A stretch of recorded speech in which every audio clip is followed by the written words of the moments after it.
اور زیادہ تر جو گفتگو ہے نا ہماری آپس کی گفتگو، وہ فون پر ہو یا جب دو مل کر بیٹھے اور تیسرے کا تذکرہ نکلتا ہے نا، تو بہت تجربہ ہے مجھے کہ اس میں عام طور پر غیبت، چغلی، بدگمانی کے سلسلے ہو جاتے ہیں اور اس کی طرف ہماری توجہ نہیں جاتی۔ یعنی میرا اتنا مطلب ہے کہ حساس ذہن ہو گیا ہے کہ جیسے کہ آپ دو آدمی مل کر 5 منٹ بات کریں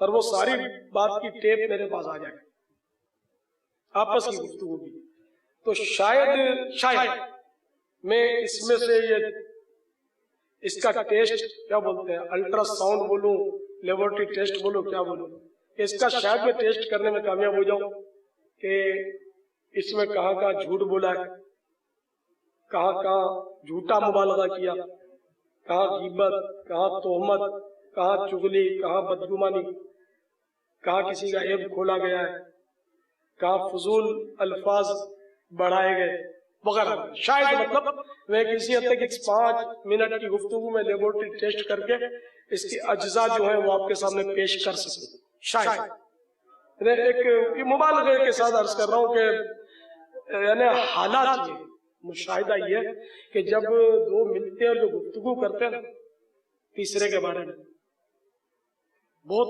بہت بہت مشکل ہے کہ گناہوں سے بچت ہو جائے۔ اب مثال کے طور پر دو ملے اور بات کی، کیا کریں گے، ہے نا، چلو بھائی دو مبلغ ملے آپس میں، مبلغ تو ہمارا پیارا پیارا لقب ہے، داؤد اسلامی والوں میں ملے، اب تیسرے مبلغ کی بات چھڑی، تو ایک آج بھائی فلاں جگہ علاقائی دورہ برائے نیکی کی دعوت میں شرکت تھی، تو اس فلاں یعنی تیسرے کا تذکرہ اس نے بیان کیا، نگران نے اس کو بیان کا موقع دیا، بیان خاص نہیں تھا، نگران کو چاہیے تھا کہ اس کو نہیں بلکہ اس سے بیان کرواتے، تو وہ اس سے اچھا بیان کرتا ہے، اس کے تلفظ بھی اس سے اچھے، اس کے تو مخارج بھی غلط ہے۔ کیا خیال ہے اس گفتگو کو لیبورٹری میں ڈالیں، مشین میں نکالیں اس میں سے کچھ، یہ آدھی منٹ کی گفتگو، ایک اختصاریہ ایک مختصر سی گفتگو مبلغ کے بارے میں پیچھے سے آپ نے کہا، اگر اس مبلغ کے سامنے یا کوئی ان کو یہ بتائے کہ تمہارے بارے میں ان دو اسلامی بھائیوں نے یہ بات کی کہ اس کا بیان خاص نہیں تھا، تو مبلغ تو خوشی کے مارے اچھل پڑے گا نا، جھوم جائے گا، کیا کرے گا، وہاں دلاداری بجھے گا نا، اندر سے دل اس کا بجھے گا۔ مزید جب اس کو پتا چلے گا کہ یہ بھی کہا کہ تلفظ بھی درست نہیں ہے، مخارج کا بھی ٹھکانہ نہیں ہے، تو آپ نے کتنی اس پر یا تو یہ غیبتیں ہیں یا تہمتیں ہیں، یہ دو باتوں میں سے ایک تو ہے یا دونوں ہی ہے، تو بہرحال یہ کہ یہ گناہ سرزد کیے کہ اس پر 3 عیب لگایا آپ نے، اس کا بیان خاص نہیں تھا، مخارج درست نہیں تھے، تلفظ بھی غلط تھے۔ اب آئیے نگران کی خدمت میں، نگران کو چاہیے تھا کہ اس کو نہیں بلکہ اس کو بیان دیا، تو نگران کو جب یہ پتا چلے گا کہ مجھ پر وہ دو عیسائی بھائیوں نے تنقید کی، تو وہ بھی خوشی کے نعرے نہیں بلند کرے گا، دل اس کا بھی دکھے گا، تو نگران کی بھی دل آزاری کی، اور نگران میں عیب نکالا کہ نگران کو مبلغ کے تعین کرنے کا سلیقہ نہیں ہے۔ اب مزید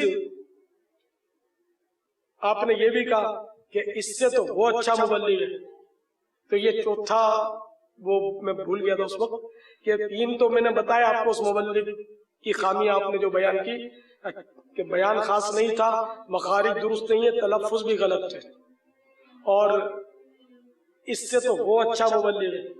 تو یہ بھی ایک چوتھا بھی اس میں آپ نے عیب نکالا. 4 اس پر آپ نے عیب لگائے, 4 تہمتیں یا غیبتیں آپ نے کی. نگران کی بھی آپ نے غیبت کی کہ بیجا اس پر بیچارے پر تنقید کی.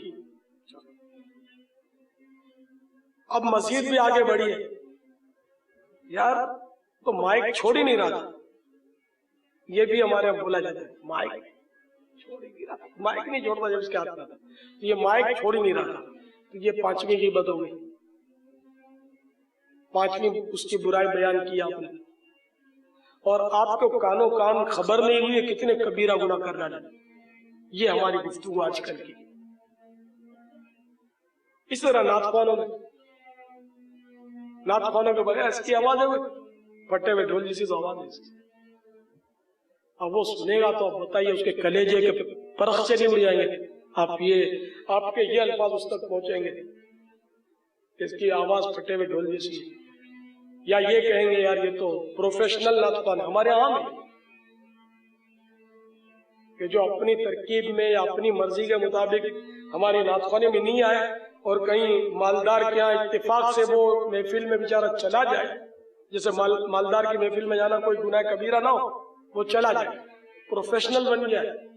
دیکھا ادھر تھا, میں نے منت کی نہیں آیا میرے دل. یہ کتنے کبیرہ گناہ کر لیا آپ نے. ایک تو اس کو آپ نے مالدار کا خوشامد خور قرار دیا نا, کہ مالدار کی خوشامد کی اس نے کہ مالدار کے یہاں گیا ہمارے یہاں نہیں ہے.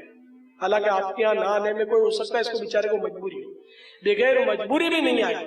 اس پر کون سا واجب تھا کہ وہ آپ کی محفل میں آئے, اور کون سا حرام تھا مالدار کی محفل میں شرکت کرنا.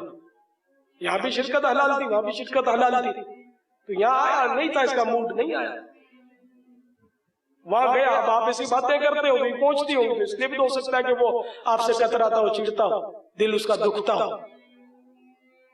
تو آپ نے دھاڑ کر کے اس کو پروفیشنل کا, اس کو بد لقب اس پر جڑ دیا بیچارے پر. کتنا صدمہ ہوگا اگر سنے گا تو.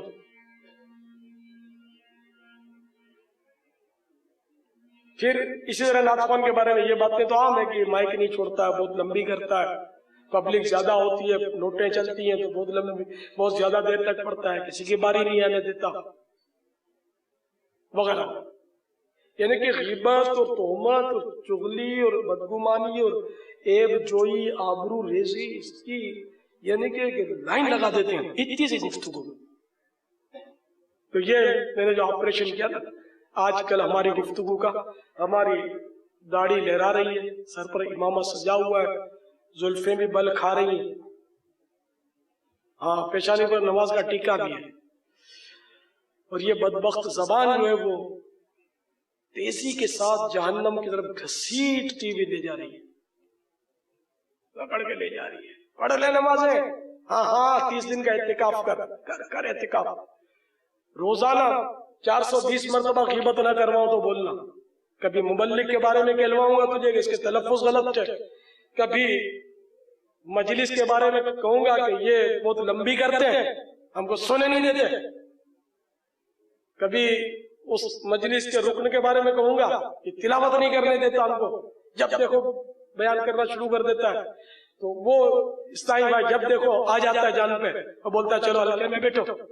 اس طرح کتنی برائیاں اور گناہ شیطان کرواتا ہوگا کہ برائی کی. اچھا آپ کو نہیں جانا, ٹھیک ہے, آپ اس سے معذرت کی کہ اب میں معذرت پاؤں کہ مجھے یوں ہے, یہ چلو گناہ نہیں. لیکن آپ نے جو پیچھے سے کہا کہ یار یہ میری جان نہیں چھوڑتا, جدھر دیکھو میں نے تسبیح نکالی تو یہ آ کے جان پایا جب بولتا کہ ہلکے میں بیٹھو. حالانکہ یہ ہلکے میں بیٹھو کہنے والا خدا کی قسم آپ کو ہاتھ پکڑ کے جنت کی طرف لے جانا چاہتا ہے, اگر آپ سمجھو تو. آپ نہ سمجھ, آپ سمجھتے ہو کہ آپ کی تسبیح آپ کو جنت پہ لے جائے گی. بے شک تسبیح پڑھنا بھی ثواب کا کام ہے, لیکن علم دین یہ زیادہ افضل ہے. پھر بھی چلیے آپ کا جی نہیں چاہتا ہلکے میں آپ نہیں بیٹھتے, آپ کو تسبیح پڑھنے کا ہی نہیں چاہتا, آپ معذرت کر رہے ہیں.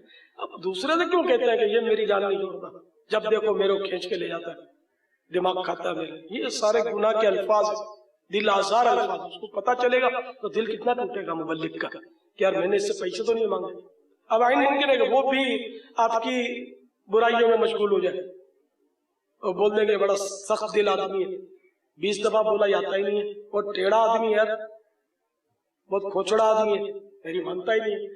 تو اب یہ بیچارہ جو پہلے تو آپ کو جنت کی طرف لینے آتا تھا، اب اس نے جہنم کی طرف مٹھیاں بند کر کے دوڑنا شروع کر دیا، یہ تسبیح پڑھنے والے کی برائیاں شروع کر کے۔ تو بڑی نازک شاہراہ ہے یہ دنیا، جو ہے بڑی نازک شاہراہ ہے، اور جنت میں جانا بھی ہے، اطراف میں خاردار جھاڑیاں ہوتی ہیں، ان سے دامن بچا کر جانا ہے۔ اللہ تعالیٰ ہمارے لیے راہ آسان کر دے۔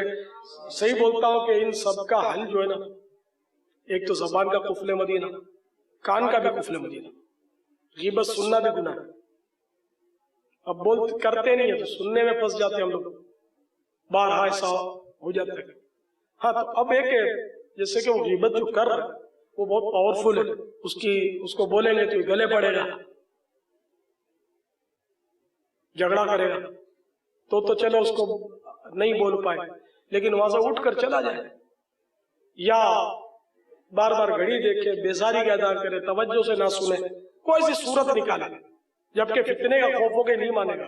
اور مروت میں آپ اس کو منع نہیں کرتے کہ یار یہ ہمارا مبلغ ہے، ہمارا نگران ہے، وہ مروت تو پھر تو آپ گناہ میں شریک ہیں، یہ سمجھ لینا۔ جی ہاں، حضرت سیدنا خالد رحمت اللہ تعالی علیہ بزرگ ہوئے، ان کے بارے میں تنبیہ الغافلین میں لکھا ہے کہ آپ فرماتے ہیں کہ میں جامع مسجد میں تھا، کچھ لوگ اور بھی بیٹھے ہوئے تھے، میں بھی ان کے ساتھ بیٹھ گیا، اتنے میں ایک شخص نے دوسرے کی بدگوئی شروع کی، تو میں نے اس کو ٹوکا کہ برائی مت کرو کسی کی، وہ خاموش ہو، کچھ دیر کے بعد پھر دوسرے کو لے کے بیٹھ گیا، پھر میں نے ٹوکا، پھر باز آ گیا، پھر کچھ دیر کے بعد پہلے والے ہی کو لے کر شروع ہو گیا، اب میں نے بھی کچھ سن لیا۔ بات آئی گئی ہوگی، رات جب سویا تو میں نے خواب میں ایک کالا آدمی دیکھا، بھیانک سا، اس کے پاس ایک تشت تھا، اس میں سور کے گوشت کا لوتھڑا تھا، اور اس نے مجھ سے کہا کہ اس کو کھا۔ میں نے کہا چھی چھی، یہ کیسے کھاؤں؟ توبہ کرو، سور کا گوشت میں کھاؤں؟ تو اس شخص نے کہا کہ آج دن کے وقت تو نے اس سے بہت بری چیز کھائی ہے، اس کو کھا۔ یہ کہتے ہیں اس نے مجھے پکڑا اور پکڑ کے زبردستی میرے منہ میں ٹھونس دیا سور کا گوشت، میری آنکھ کھل گئی۔ 30-40 دن ہو گئے مجھے، حالت یہ ہے کہ جب بھی کوئی چیز کھاتا ہوں تو سور کے گوشت کی بدبو نکلنی شروع ہو جاتی ہے۔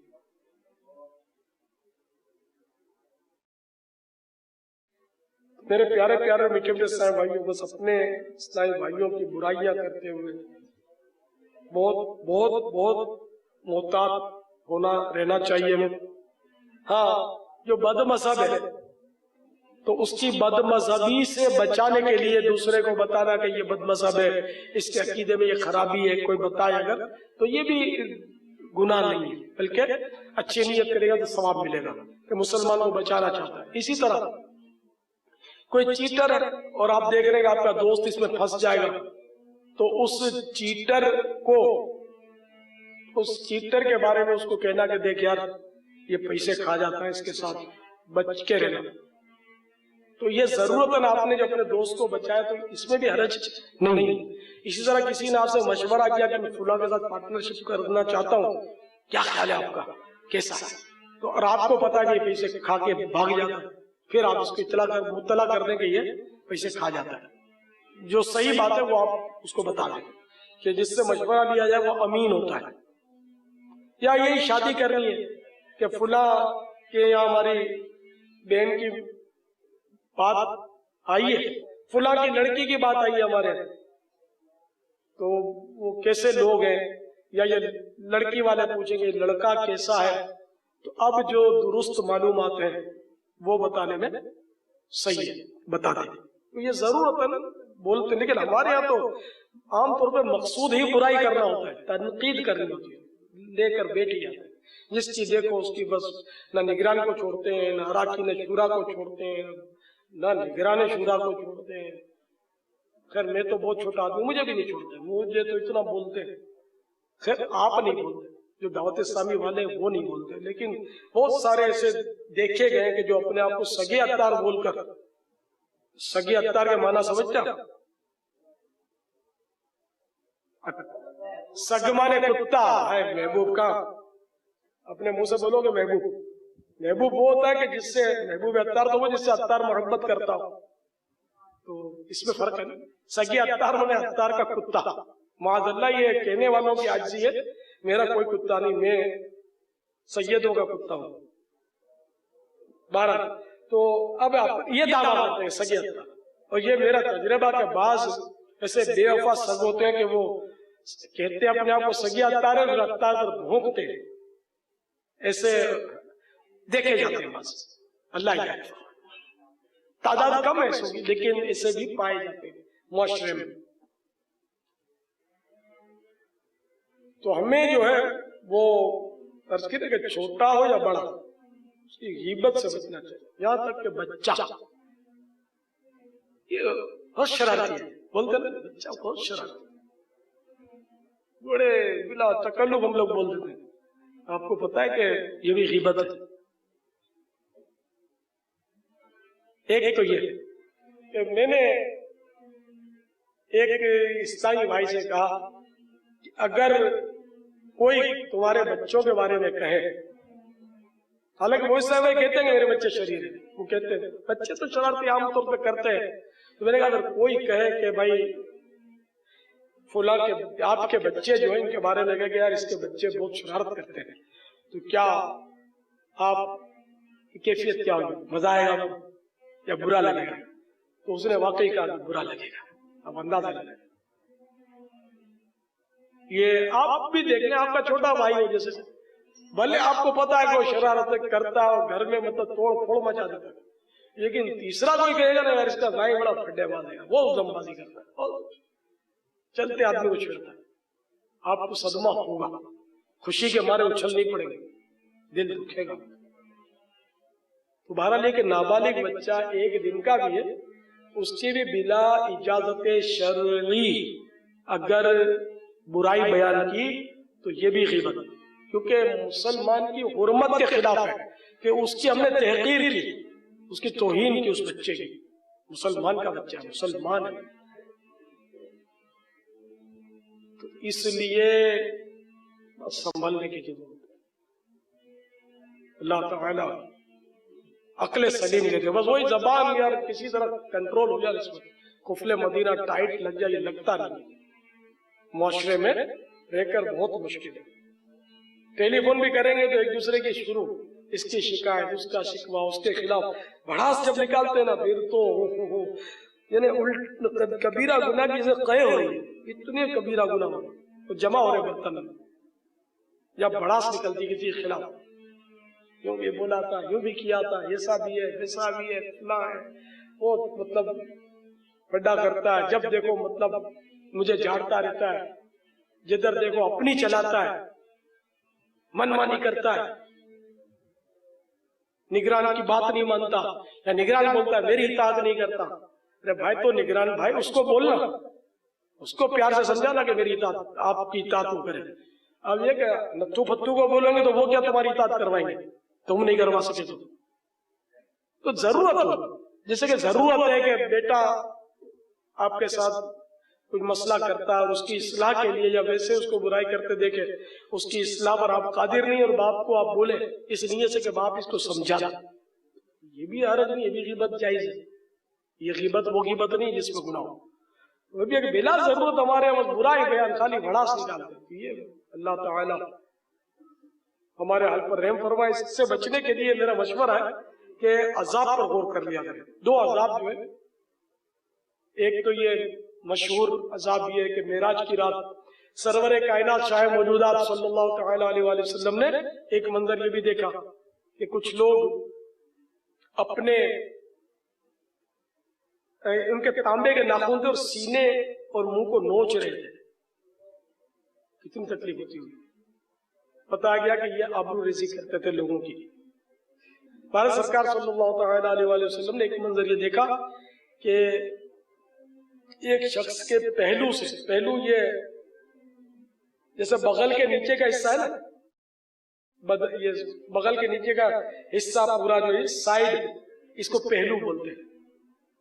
تو یہ اس کے پہلو سے گوشت چھری سے کاٹ کر اسی کو کھلایا جا رہا تھا. آپ کی خدمت میں عرض کیا گیا کہ یہ زبان سے، اشارے سے، کنایے سے لوگوں کی غیبتیں کرتا تھا. غیبت اشارے سے بھی ہوتی ہے. یہ حدیث کے مفاہیم میں نے عرض کی. تو اس طرح کے عذابوں کے رکھنے سے سہا نہیں جائے گی. غصہ بہت آ گیا، بڑا نکالنے کو جی چاہتا ہے اور ہمارے ساتھ اس نے ایسا کیا. پھر بھی آپ چونکہ شرعی ضرورت نہیں ہے اس کا بیان، سوائے برائے بیان کرنے کے اور مقصد نہیں ہے، تو آپ بڑا نہ نکالے، برداشت کریں. یہ برداشت آسان، خدا کی قسم عذاب برداشت نہیں ہوگا، کسی حال میں برداشت نہیں ہوگا. اللہ سے ہم امان چاہتے ہیں، پناہ اے اللہ ہمیں معاف کر دے، ہمیں معاف کر دے. تو جب کسی سہ بھائی کی غیبت ہو جائے، اس کو پتہ چل جائے، پھر تو ضروری ہے کہ توبہ کے ساتھ ساتھ اس سے معافی بھی مانگے، اس کو راضی کرے. اگر پتہ نہیں چلا تو اب اختلاف ہے کہ اس سے معافی مانگے یا نہیں. البتہ توبہ دونوں صورتوں میں کرنی ہے. تو ہم توبہ کرتے ہیں مل کر. صلاۃ والسلام علیک یا رسول اللہ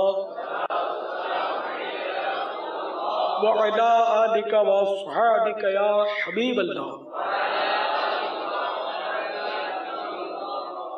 یا اللہ آج تک ہم نے جتنی بھی غیبتیں کی ہیں ان سے توبہ کرتے ہیں. یا اللہ ہماری اور جن جن مسلمانوں کی ہم نے غیبتیں کی ہیں ان کی مغفرت فرما. صلاۃ والسلام علیک یا نبی اللہ وعلی آلک واصحابک یا نور اللہ. توبہ میں یہ ضروری ہے کہ یہ طے ہو، ذہن بن جائے، عزم صمیم ہو کہ آئندہ اس گناہ سے بچوں گا.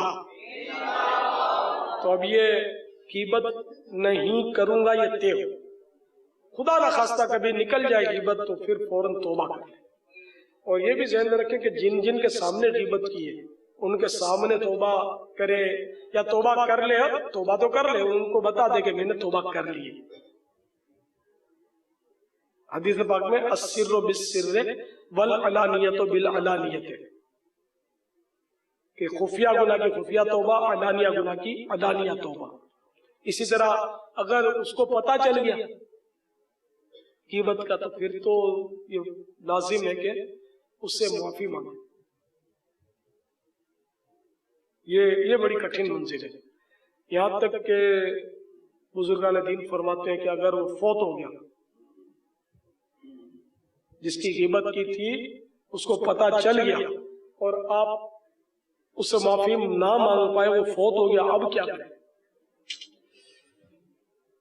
یا ایسے لوگ کہ جن کی غیبتیں آپ نے کی اور پتہ چل گیا اور اب وہ ملتے نہیں، اب ادھر ادھر دوسرے ملکوں میں چلے گئے، لاپتہ ہو گئے، پتہ نہیں چلتا کیسے ان تک پہنچے، اب کیا کریں؟ احیاء العلوم میں امام غزالی علیہ رحمۃ اللہ الوالی نے لکھا ہے کہ بس اب خوب نیکیاں کریں، خوب نیکیاں کریں تاکہ قیامت کے دن ان کو پیش کر سکے غیبت کے بدلے. کتنی سخت بات. اللہ تعالی ہمارے حال پر رحم فرما، ہمیں اپنا حقیقی خوف نصیب کرے۔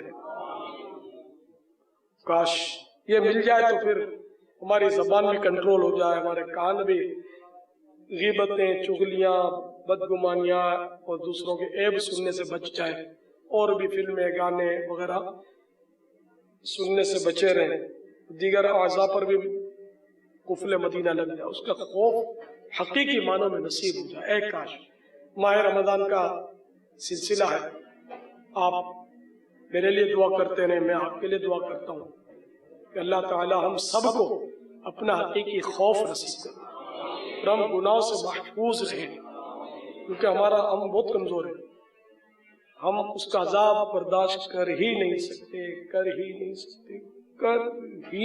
سکتے۔ میں تو اتنا کمزور ہوں، کوئی یوں کرے نا چیٹی اور بس پھر بولے چین جیسے بچے سے تو کرتے تھے، تو چینٹی بھرے تو اپنے سے برداشت نہیں ہوتی، تو خدا نہ خواستہ مرنے کے بعد بچھو یا چپک گیا تو اس کو کون اتارے گا؟ سانپ نے میرا پورا ہاتھ قبضے میں کر لیا تو مجھے کون چھڑائے گا؟ بہت ڈر لگتا۔ اس طرح کے تصورات اگر کریں گناہوں کی صورت میں کہ فلاں گناہ کر لوں، اور پھر یہ تصورات اگر پیش آئیں تو گناہوں سے بچنے کی انشاءاللہ کافی صورت اس سے بنے گی انشاءاللہ۔ بس سوچنے کی کوشش کیجئے، غور کرنے کی کوشش کیجئے، تفکر کیجئے، اللہ تعالی نصیب کرتے ہم سب کو مدنی سوچ عنایت فرما دے، آمین بجاہ النبی الامین صلی اللہ تعالی علیہ وآلہ وسلم۔ غیبت سے متعلق کوئی کتاب کا نام ارشاد فرما دیجیے۔ بحر شریعت کے 16ویں حصے میں غیبت کا بیان ہے، احیاء العلوم کے 3رے حصے میں غیبت کا بیان ہے، اور غیبت کی تعریف، اس کا علاج وغیرہ سیکھنا یہ فرض علوم میں سے ہے۔ غیبت کے بارے میں جاننا، کہ جانے گا نہیں تو پھر پھنسے گا، اور آج کل جو ہم پھنسے ہوئے ہیں غیبت میں، تو عام طور پہ ہمیں پتہ نہیں ہوتا کہ ہم غیبت کر رہے ہیں، تو معلومات نہیں۔ پھر یہ کہ غیبت کی تباہ کاریاں اگر پڑھ بھی لیا، ایک بار پڑھ کر پھر نہیں توجہ نہیں دیتے، بہت ہی عبرت آموز ہے۔ جنہوں نے نہیں پڑھا وہ خرید فرما لیں، زیادہ تعداد میں لے لیں۔ جنہوں نے ہاتھ اٹھائے تھے پولیتھین کی تھیلیوں کے لیے، وہی میدان میں آ جائے، لنگر رسائل کریں۔ کون کتنے خرید کر لنگر رسائل کرے گا؟ پھر معتکف کو دینا ضروری نہیں ہے، غیر معتکف بھی ہاتھ بڑھائے گا، آپ کھینچ لیں گے ہاتھ، ان کو بھی دے دیں۔ 2600 سبحان اللہ۔ تو یہاں تو بانٹ دیں، یہ مل کے، باقی اپنے اور جگہ بانٹیں اس کو، ٹھیک ہے نا؟ تو یہ ہاتھ میں تو آ جائیں گے اب انشاءاللہ آپ لوگوں کے، اگر مل گئے تو۔ پڑھیں گے کتنے دنوں میں؟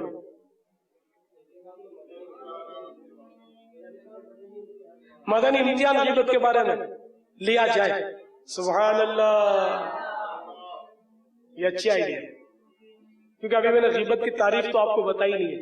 غیبت کی تعریف میں پوچھتا نہیں کس کس کو معلوم ہے، کیونکہ اس کا معلوم ہونا فرض ہے، گناہ کا اظہار ہو جائے گا۔ خیر استاد شاگردوں کو پوچھ تو سکتا ہے غالباً، اب میں استاد بن بیٹھوں آپ کا، بیٹھے یہاں تو ہو۔ بہرحال یہ کہ غیبت کی تعریف عرض کر دیتا ہوں۔ کسی مسلمان کی کوئی خامی پیٹھ پیچھے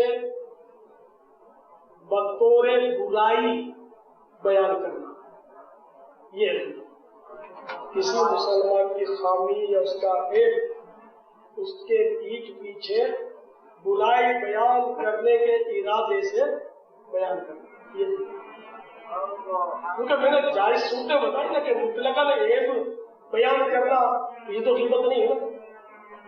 صورتیں بتائیں جیسے کافر کی برائی کی آپ نے، یہ غیبت نہیں ہے۔ بد مذہبی کی برائی کی، یہ غیبت نہیں ہے۔ بد مذہب کی کوئی ذاتی آپ نے برائی بیان کی، یہ غیبت ہو جائے گی، جبکہ بد مذہب حد کفر تک اس کی بد مذہبی نہ پہنچی۔